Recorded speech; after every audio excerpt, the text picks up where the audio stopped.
Okay, guys. The next is shortest job first algorithm, but in its non-preemptive form.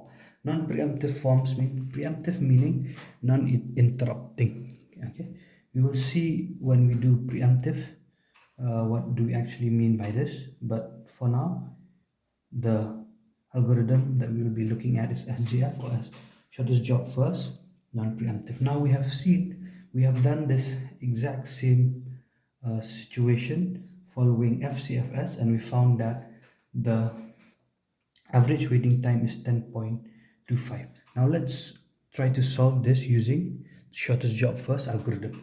Now the difference between the shortest job first algorithm and FCFS algorithm is that the shortest job first relies on the fact that we have all the processes that we want to choose in the ready queue, and among that, this algorithm will choose the process with the lowest amount of CPU bursts and execute that first, right? So in this case, if we look at this and we imagine that this is the ready queue, the process with the lowest amount of CPU bursts is P4. So using SJF algorithm, it will execute P4 first. So it will run for 3 seconds, not P1 but P4. All right. Now next we can see that P1 has the least, which is 6 seconds. So we'll continue with P1. 1, 2, 3, 4, 5, 6. 1, 2, 3, 4, 5, 6 up to 9. Right? Then accordingly, P3 with 7 milliseconds. 1, 2, 3, 4, 5, 6, 7. 1, 2, 3, 4, 5, 6, 7 till 16. And then lastly, P2 with 8 milliseconds. 1, 3, 4, 5, 6, 7, 8 till 24. P2. Now, if we calculate the average waiting time, in this case, we'll see that there will be a difference. So, if we were to calculate the average waiting time for P1, we can see that now P1 has to wait 3 milliseconds before it gets the CPU.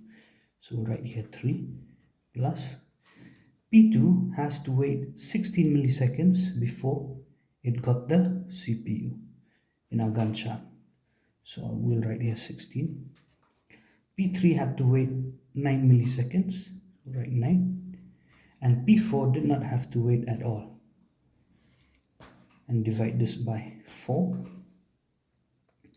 So if we add all this up, we will get 9, 10, 11, 12, 18, 18, carry 1. So that will be 28 by 4, which gives us 7 milliseconds. Now, as you've seen, using SJF algorithm for this particular scenario, the average waiting time is 7 milliseconds, whereas for using first come first serve scheduling algorithm, the average waiting time for each process was 10.25. So in this case, SGF algorithm is better to solve this problem.